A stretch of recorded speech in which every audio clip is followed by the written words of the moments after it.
Pemirsa, kepala daerah di Bogor, Depok, dan Bekasi, Jawa Barat mengusulkan pemberhentian sementara kereta rel listrik Jabodetabek demi mencegah penyebaran virus corona.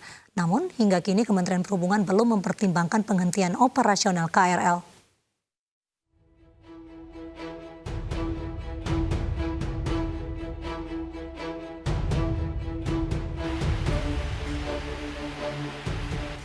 Lima kepala daerah di Bogor, Depok, dan Bekasi, Jawa Barat mengusulkan pemberhentian sementara kereta rel listrik komuter lain Jabodetabek.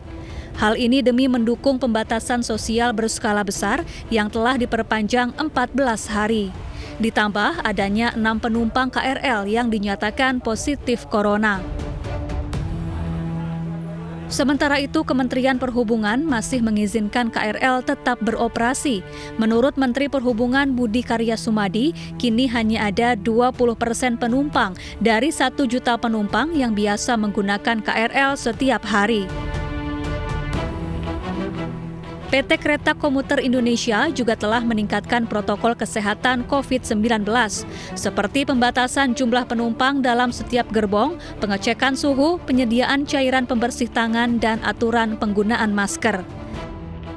Sebelumnya, 3 penumpang KRL Bogor-Jakarta dinyatakan positif corona usai mengikuti tes swab massal di stasiun Bogor. Kemudian 3 penumpang KRL lainnya diketahui positif corona saat tes swab massal di stasiun Bekasi. Keenam penumpang KRL ini masuk dalam kategori orang tanpa gejala. Tim Liputan iNews melaporkan. Wali Kota Bogor Bima Arya mengatakan 30 pasien COVID-19 terpapar saat menggunakan transportasi umum. Dan berikut kami tampilkan kembali dialog dengan Bima Arya dalam dialog iNews sore tadi. Berdasarkan analisis kita terhadap tren penyebaran COVID-19 di Bogor dan sekitarnya, ini pun hasil rebukan antara kami kepala daerah di sekitar Jakarta, sebagian besar pasien positif COVID itu terpapar karena ada interaksi dengan Jakarta, dan 30% dari yang terpapar positif karena interaksi Jakarta itu menggunakan transportasi, ya seperti kereta, bis, dan lain-lain. Itu pertama. Kedua, hasil swab massal di Bogor dan Bekasi menunjukkan ada 3 orang di Bogor, 3 orang di Bekasi yang terpapar positif.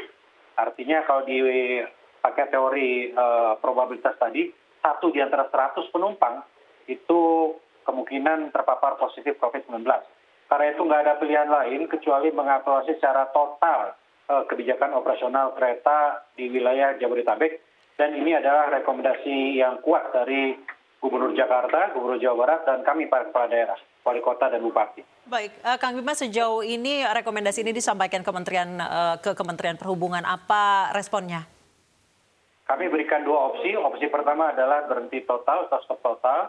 Opsi kedua adalah tetap beroperasi, tapi ada pembatasan yang ketat. Salah satunya adalah yang sekarang kami sedang susun, yaitu semua penumpang kereta yang ke Jakarta atau yang menuju Jakarta itu harus dilengkapi dengan surat keterangan yang menunjukkan identitas bahwa mereka bekerja di 8 sektor yang dikecualikan berdasarkan aturan PSBB.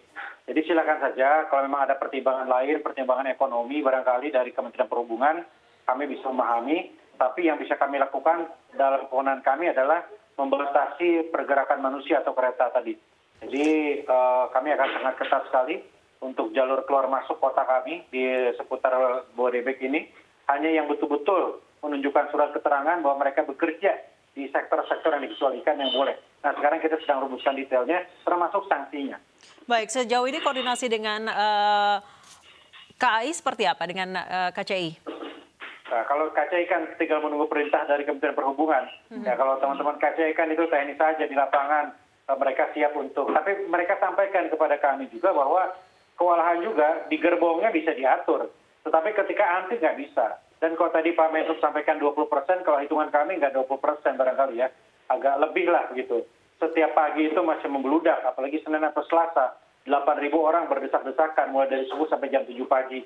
Gerbongnya bisa diatur, tapi di luarnya itu kewalahan. Ya, tim dari PTKS sendiri menyampaikan kepada kami bahwa mereka kewalahan. Nah, karena itu nggak ada pilihan lain. Ya, kalau nggak berlarut-larut. Nah, karena itu kami ambil keputusan yang merupakan kewenangan kami. ya silakan. Kalau ke kereta kewenangan pusat, tetapi mengatur orang masuk. Pemirsa, pemerintah Kota Bekasi menggelar tes swab massal COVID-19 di 14 pasar tradisional secara serentak. Tes swab massal menggunakan metode PCR.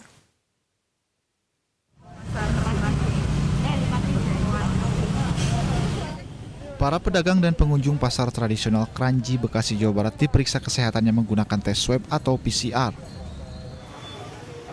Di pasar ini sebanyak 100 alat tes swab disiapkan untuk memeriksa satu persatu para pedagang maupun pengunjung pasar. Wakil Wali Kota Bekasi Tri Adianto yang turut memantau tes mengatakan bahwa tes ini adalah bagian dari upaya pemerintah Kota Bekasi untuk menekan perkembangan kasus corona. Pihaknya mengimbau kepada masyarakat agar tidak perlu risau dengan adanya tes swab ini karena telah menjadi tanggung jawab pemerintah Kota Bekasi. Ya, jadi untuk hari ini dilaksanakan 14 lokasi pasar tradisional yang dilakukan secara serentak di seluruh Kota Bekasi. Ini adalah bagian dari lanjutan di mana kita akan menyisir ruang-ruang publik yang ada di Kota Bekasi. Kemarin kita sudah lakukan di jalan, di stasiun kereta api, ya sekarang kita masuk ke pasar-pasar. Kita akan mencari orang-orang yang memang sekarang ini tidak terasa ya bahwa mereka ada virus, ya, jadi orang tanpa gejala. Sebelum di Pasar Kranji, petugas telah melakukan tes swab ke sejumlah pasar tradisional lainnya, salah satunya di Pasar Induk Kota Bekasi. Tes swab dilakukan di 14 pasar tradisional untuk mengetahui dampak pasar yang tidak hentinya bertransaksi dalam kerumunan banyak orang. Dari Bekasi, Jawa Barat, Rahmat Hidayat, iNews melaporkan.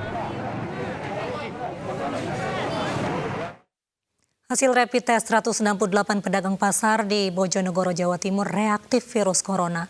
Petugas pemadam kebakaran menghujani pasar dengan cairan disinfektan.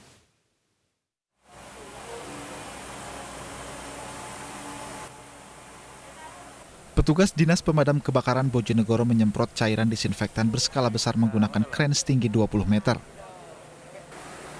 Sebanyak 10.000 liter cairan disinfektan disemprotkan ke seluruh pasar.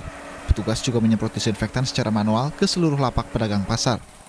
Sebelumnya pemerintah Kabupaten Bojonegoro melakukan rapid test terhadap pedagang di Pasar Bojonegoro, Pasar Bandar, dan Pasar Banjarrejo. Dari rapid test di Pasar Bandar dan Bandarjo terdapat total 82 pedagang hasilnya menunjukkan reaktif. Sementara di Pasar Bojonegoro 86 pedagang menunjukkan reaktif. Jika ditotal dari 3 pasar, 168 pedagang menunjukkan hasil reaktif virus corona. Pasar kota merupakan pasar induk dari sejumlah pasar di Kabupaten Bojonegoro. Kebersihan pasar perlu diperhatikan untuk menekan penyebaran virus corona. Pasar kota ini salah satu atap dilema, karena di situ ada pusat perdagangan, di situ ada pusat pungutan ekonomi dari segala kelas, dari kelas yang kecil, menengah sampai besar. Apa saya katakan besar? Karena juga ada perusahaan-perusahaan kanvasing, misal dari agen distributor yang memang ngetrumnya di daerah pasar kota. Dan pasar kota Bojonegoro ini juga sebagai rujukan untuk mulaikan di beberapa pasar-pasar yang ada di Kabupaten Bojonegoro.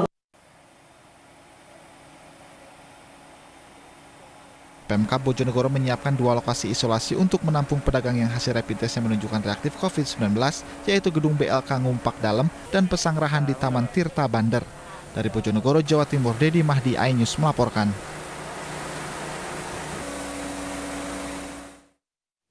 Pemirsa, layanan kesehatan di RSUD Padang Panjang, Sumatera Barat tutup sementara hingga waktu yang belum ditentukan. Hal itu dilakukan karena dari 22 kasus positif COVID-19, lebih dari separuh pasiennya adalah tenaga medis RSUD.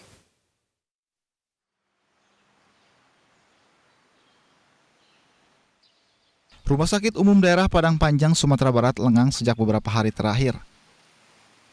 Layanan kesehatan tutup setelah sejumlah tenaga medis RSUD dinyatakan positif terpapar COVID-19 dari pasien yang tidak jujur beberapa hari yang lalu. Dari data terakhir yang diterima gugus tugas COVID-19 Kota Padang Panjang, Sumatera Barat, 14 orang dari 22 pasien positif merupakan tenaga medis RSUD Padang Panjang. Sebagian lagi masih menunggu hasil swab. Sampai sekarang pasien COVID positif masih diisolasi di RSUD Jadi kita pertimbangkan selagi pasien positif yang ada di isolasi di RSUD itu, RSUD belum dibuka lagi. Nanti kalau masanya isolasinya sudah habis, mereka ada swab lagi, ada positif, barulah tidak khawatir lagi kita untuk membuka RSUD itu. Secara umum di Sumatera Barat hingga kini kasus COVID-19 terus mengalami peningkatan. Dari Padang Panjang, Sumatera Barat, Agung Sulistyo, iNews melaporkan. Ratusan warga Goa, Sulawesi Selatan mendapat hukuman fisik dari polisi karena masih saja berkumpul di masa pembatasan sosial berskala besar. Beberapa di antaranya harus menjalani rapid test karena bersuhu badan tinggi.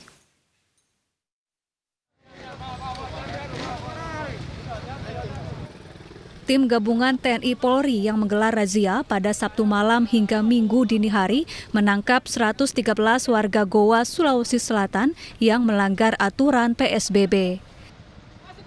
Warga yang berkumpul serta keluyuran tanpa mengenakan masker dibawa ke Polres Goa. Para pelanggar mendapat hukuman fisik sementara 2 orang harus menjalani rapid test karena bersuhu badan tinggi. Yang kami temukan di lapangan, ada yang lagi pesta miras di pinggir jalan, kemudian ada yang tidak menghiraukan physical distancing, kemudian ada yang nggak pakai masker pada saat keluar rumah. Tadi ada 2 orang, sementara dia ini badannya di rumah sakit, di depan rumah sakit Sayusuf. Itu sudah dilakukan rapid test, Pak? Sudah, sementara menunggu hasilnya. Usai diberikan hukuman fisik, para pelanggar didata dan membuat pernyataan tidak akan mengulangi perbuatannya untuk mencegah penyebaran COVID-19. Dari Goa, Sulawesi Selatan, Bukma, iNews melaporkan. Pembatasan sosial berskala besar di Surabaya Raya resmi diperpanjang hingga 25 Mei mendatang. Wali Kota Surabaya berkoordinasi dengan Polrestabes Surabaya menindak pelanggar PSBB di jalan raya sesuai protokol COVID-19.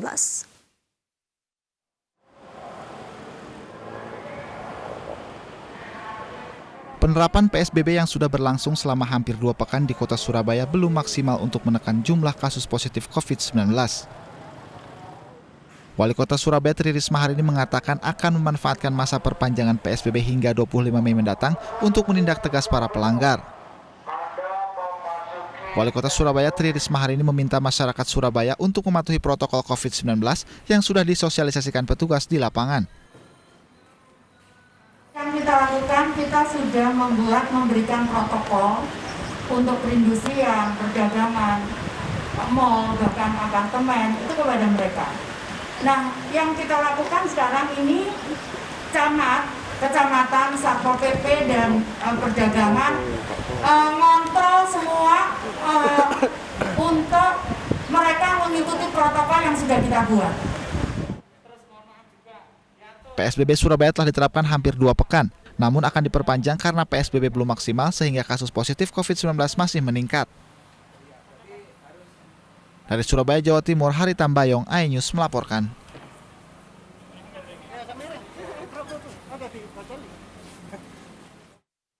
Pemirsa, pasien positif COVID-19 terus bertambah dan tembus 14.000 orang. Sementara pasien sembuh lebih dari 2.600 kasus. Spesimen yang kita periksa sampai dengan hari ini terakumulasi adalah 158.273 spesimen. Pemeriksaan dilakukan melalui 2 metode, yaitu menggunakan real-time PCR sebanyak 157.769 spesimen dengan menggunakan tes cepat molekuler TCM sebanyak 504 spesimen. Spesimen ini kita ambil dari 113.452 orang.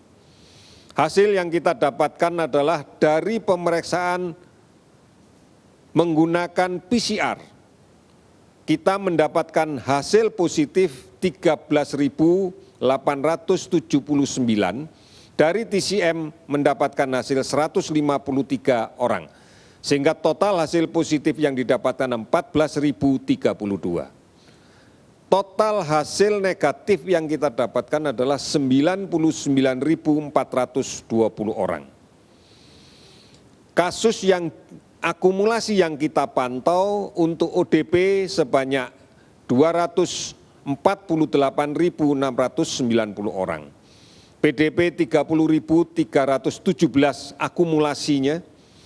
Kemudian konfirmasi positif yang kita dapatkan pada hari ini sebanyak 387, sehingga totalnya menjadi 14.032. Kemudian kasus sembuh, kita dapatkan tambahan hari ini 91 orang, sehingga total menjadi 2.698 orang. Meninggal 14 orang, sehingga total menjadi 973 orang. Kemudian 373 kabupaten kota terdampak di 34 provinsi.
Pemirsa, dua pasang pengantin di Bantul, Yogyakarta melaksanakan nikah dengan mas kawin APD medis. Informasinya sesaat lagi.